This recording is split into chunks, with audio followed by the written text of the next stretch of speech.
Hi everyone, Joy Riggs here, author of Crackerjack Bands and Hometown Boosters, The Story of a Minnesota Music Band by Noden Press. Have you been going crazy for comets lately?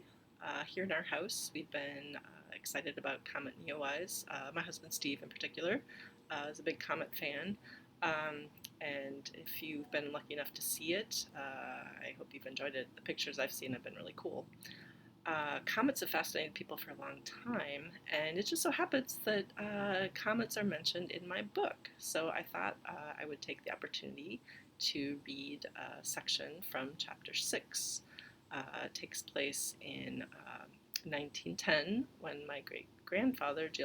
Riggs, was living in Grand Forks, North Dakota, but was looking to find greater achievement elsewhere and was looking at moving to Tacoma.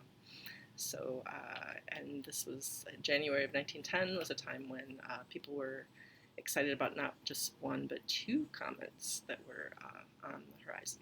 So here we go, chapter 6. In January of 1910, Americans went crazy for comets in anticipation of the return of Halley's Comet. They planned comet-watching parties and wrote comet-related music, and hucksters peddled amulets and other products to those who feared the comet would destroy Earth. Perhaps no one was more attuned to the expected reappearance of Halley's Comet than author Mark Twain, who was born shortly after the comet's previous appearance in 1835. In 1909, Twain said, "I came in with Halley's Comet in 1835. It is coming again next year, and I expect to go out with it. It will be the greatest disappointment of my life if I don't go out with Halley's Comet. The Almighty has said, no doubt. Now here are these two unaccountable freaks. They came in together, they must go out together." As it happened, Halley's was upstaged by the unexpected appearance of a second comet, later referred to as the Great Comet of 1910.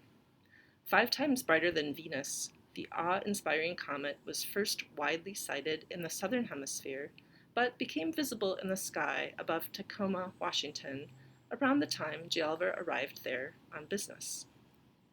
He had come to assess the prospects for organizing a 50-piece professional concert band in Tacoma, a city easily 6.5 times larger than Grand Forks. Tacoma had once had an impressive band, but after its leader departed, it collapsed, and musicians organized into a dozen smaller bands that competed for work. While the Tacoma Times, the preferred paper of working-class residents, kept up a steady stream of front-page comet coverage, the more staid Tacoma Daily News covered the meeting between city leaders and Gialver. A first-class band, like a first-class baseball team, is an excellent advertisement in addition to its great entertainment value for the people who support it, the newspaper opined. It's likely that Gialver knew he was walking into a delicate situation, but he may have underestimated how resistant some men would be to an Eastern outsider leading them. A February 10th article in the Tacoma Daily News said of the local musicians, "They have been at loggerheads among themselves for a long time, and it is the belief of many of them that the only hope of uniting them is to bring to the city an able leader who is a stranger to both sides. The music lovers of Tacoma desire a first-class organization, and they believe the only way they can get it, if the musicians do not unite, is to go away from home for it."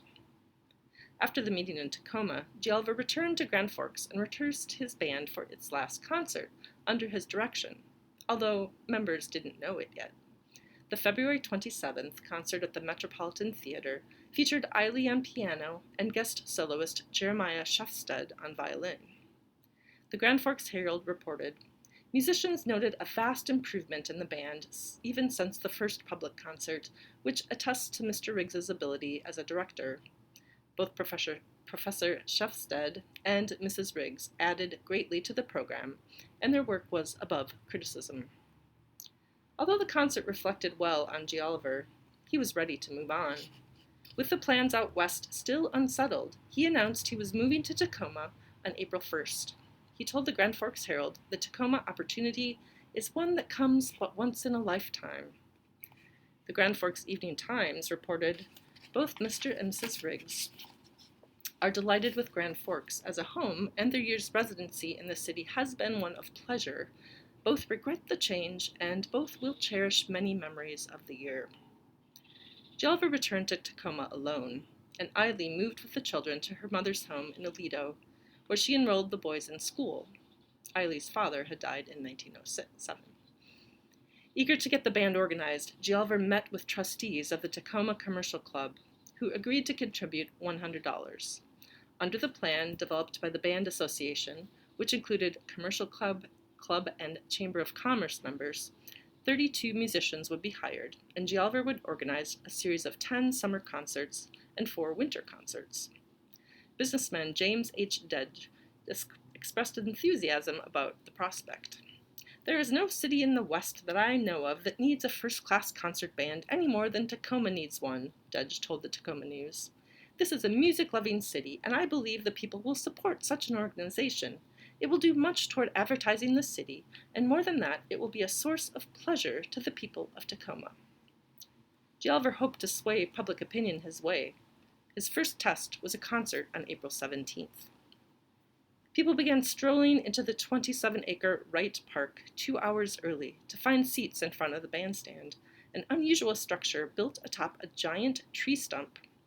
The Tacoma Daily News later estimated the total audience at between 6,000 and 7,000 people, noting, almost everybody in Tacoma went to the band concert yesterday instead of taking the usual trips to the islands, beaches, and country places.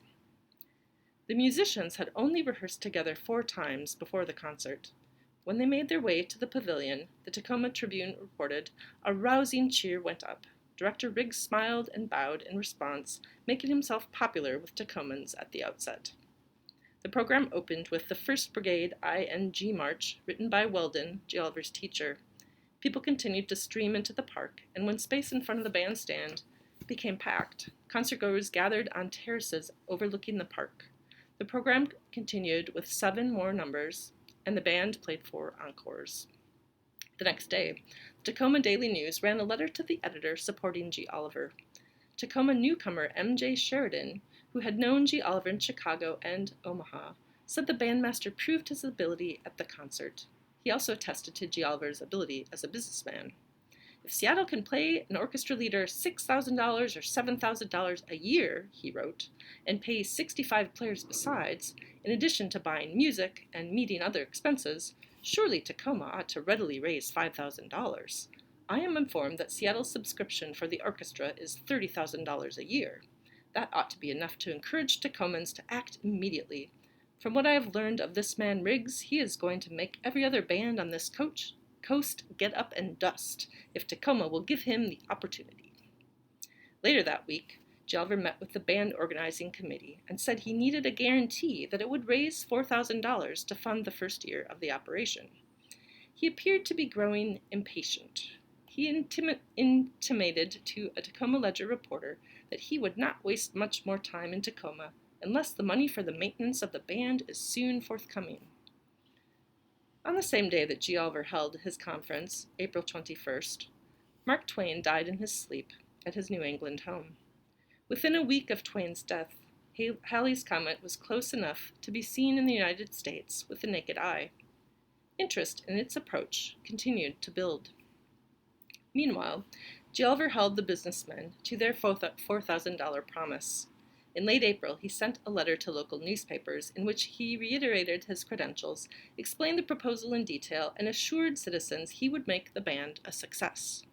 He wrote, "This band plan that I hope to have the city adopt is very similar to the way in which many of the principal cities of the United States are keeping up with their concert bands and symphony orchestras of 75 and 100 artists, and the work I have outlined comes pretty near being 2 men's work, that of the musician and that of the businessman. I have only a few days left now to decide whether I remain in Tacoma or go elsewhere. I hope that the people of this city will see the necessity of immediate action." As a last-ditch effort, Gialver tried to connect the band to a military unit based in Tacoma. He mentioned this in a postcard he mailed to Ronald. The postcard featured a picture of the Washington State Armory, a brick structure with a 5-story tower. Gialver wrote to his son, "Dear Ronald, this big building is where I have the band practice now. We play today 14 musicians. Give concert tomorrow with 32. Your father, G.O. Riggs." Gialver's Coast Artillery Band performed its first and last outdoor concert on May 29th at South Park in South Tacoma. The band of 32 musicians performed 11 numbers. Later that evening, Halley's Comet made an unusually brilliant appearance over Tacoma. It was observed soon after twilight and was visible until it set after midnight, the Tacoma Times reported.